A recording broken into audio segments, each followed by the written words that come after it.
Today, this is my honors capstone presentation. I'm Ashley Morris. I'm going to look specifically into attachment. We're going to look at it at the very beginning of how attachment started, the attachment theory developed, some of the main contributors, and then we're going to look at Dr. Kidwell's family study, and then also some of its implications and even my own work that I'm working with Dr. Kidwell currently on. So starting out, I just wanted to just make it known that attachment is really important because it talks about caregiving strategies. We're going to be focusing on, of course, a human sample today, but I wanted to show that it's very important. We see a lot of parenting strategies, a lot of caregiving strategies throughout the animal kingdom. You're going to see it in a lot of different species, and it typically varies. Different things like the caiman crocodile will carry its young in its mouth just to ensure proximity and safety of the children or the offspring, and it's going to have an evolutionary purpose. That is basically at the root why attachment is important. I wanted to start by also showing why and how attachment can go wrong. So in the latter half of the 20th century, we saw a lot of orphans, and particularly Romanian orphanages. These orphans had like caregiver ratios of approximately one caregiver to as many as 15 or 20 children. It was a very skewed ratio. It was very hard for the caregiver to give the natural attention that you should give to a child, usually an infant. And they found that when these children were deprived of these very basic interactions early on, they had lasting consequences later in life. These definitely influenced how they grew up. They were stunted in a lot of ways, cognitively, physically, mentally, emotionally, and they found that maybe sustenance wasn't only the most important thing you needed when you were young or as a child developing, that perhaps there was something else, that you needed that love and caregiving aspect to the beginning of your life, that it was especially important those first few years. So the beginning of attachment, I want to talk about Harry Harlow. He's a really important figure. He created this study that looked at rhesus monkeys, and he looked at taking these monkeys away from their caregivers early on and then placing them with these fake caregivers of sorts. There was a wire mother, and then there was a cloth mother. And what he did is he would put them in these situations, and of course the monkey did not have any other interaction with other monkeys, other adult monkeys, anything like that. But these caregivers, the wire mother would be what represented sustenance. So that is where the monkey would receive milk, would receive the food, the important sustenance that you need. But then there was the cloth mother that didn't give this sustenance or the food. It was just there for comfort. It was just made out of cloth, much more comfortable for the monkey, and they would put the monkey in rooms for long periods of time, or even scare them to see which caregiver it would prefer, and it often would gravitate towards this cloth monkey, showing that comfort was extremely important. Now, it of course would go to the wire monkey for the sustenance and the food, but it would immediately return back to the cloth mother. And he looked at what would happen to these monkeys later on in life, and he found that these monkeys that were deprived of an actual caregiver often grew up into monkeys that wouldn't really take care of their own young. If they did have offspring, they often would abandon them, neglect them, or even abuse them in ways. And of course, this can have human implications. So also, another huge pioneer in the field of attachment would be John Bowlby. He really believed that there was this evolutionary purpose behind attachment. It was extremely important, even thinking on it on a basic level, for there to be a close proximity of a child to its parent, its caregiver, just because this would increase survival. So he believed that infants, developed these internal working models of how relationships worked very, very early on, because it was crucial to their survival. So he believed that whenever a mother or a caregiver would leave a child, it would feel distress because it wanted that proximity, because that would ensure better survival odds, better chances.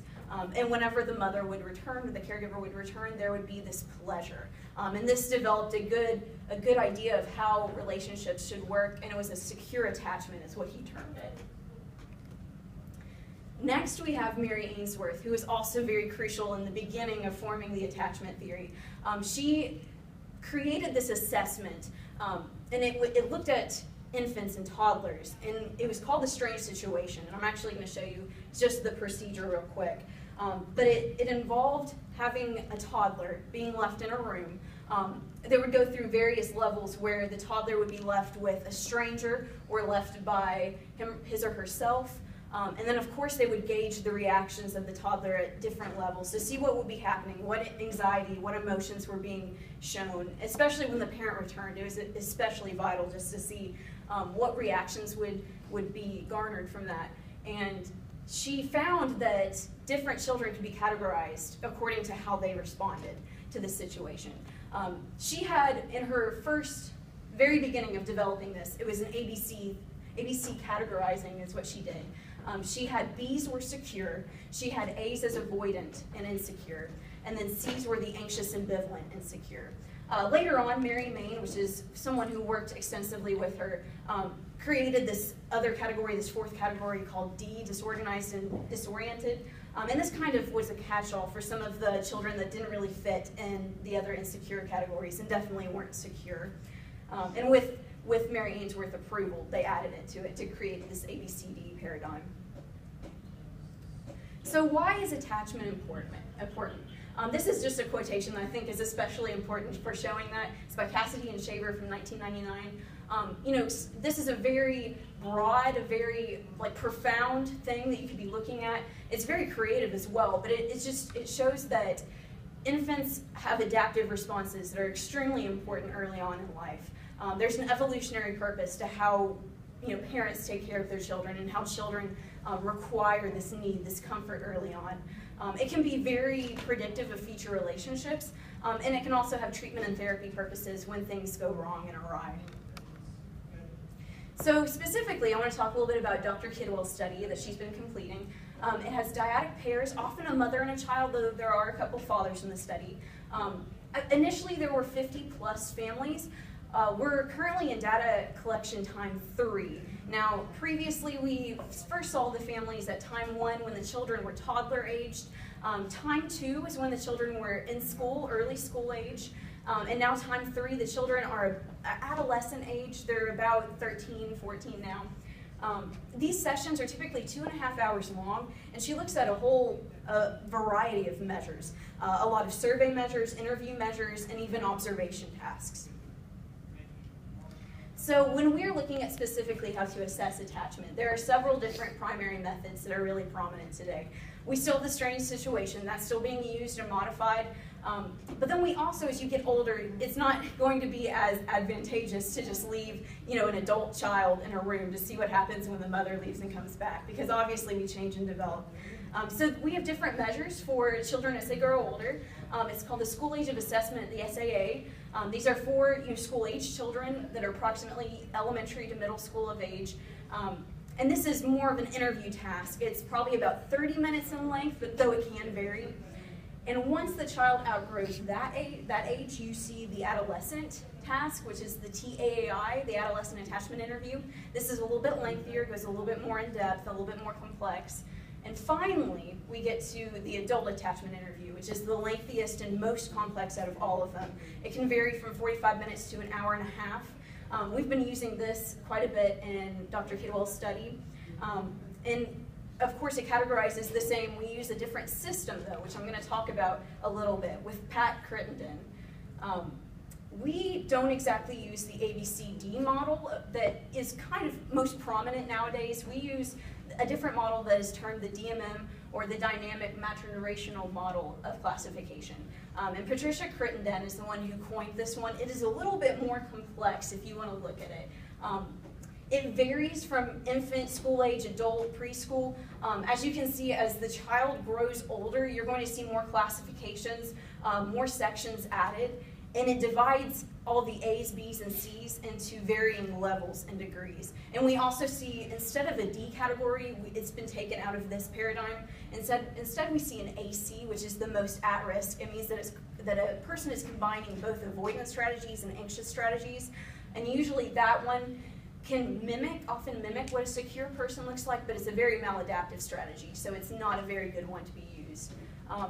And as you can see, at an infant level, you're not going to have as much varying degrees.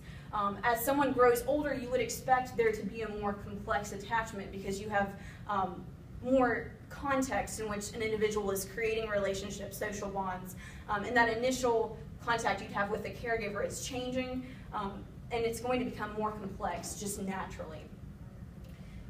So, what I work specifically right now with Dr. Kidwell on, and I also have a poster for this later, so you should stop by and see me. But we have been looking at reflective functioning, which is a mentalizing task. It's the ability of someone to be able to understand their own mental states and the mental states of others, and understand how those influence different things in life and how they change over time. So it's a very deep understanding of one's own mental states. We have been looking at these, but also looking at how these relate to attachment, how these relate to sensitivity and warmth within a parent, and we have measures for these in the studies at both time 1, time 2, and time 3. So we're also going to be looking more into mindfulness. That is something we haven't investigated yet, but that is for the future. That is something we want to look at and see how it relates. But the assumption is that if you are good at mentalizing tasks like reflective functioning, if you are a warm parent and very sensitive, you probably should be more secure. People that aren't as good, parent-wise, that aren't as good at showing sensitivity and warmth may be considered insecure. Because a warm parent, a secure parent, one that encourages this bond between the child and the adult, should be able to effectively understand emotions and better foster a bond. So that is the basis of what we're looking at right now. So future areas of research, not only from this study, but from attachment in general, it really shows that there can be a root to adult relationship struggles that stem from early childhood. Even disciplinary issues or behavioral issues could be related to attachment, but also this can show where we can intervene and actually help where there are attachment issues that arise. So these are my works cited and also links. So that's all I have today. Thank you very much, Ashley. It's open for questions.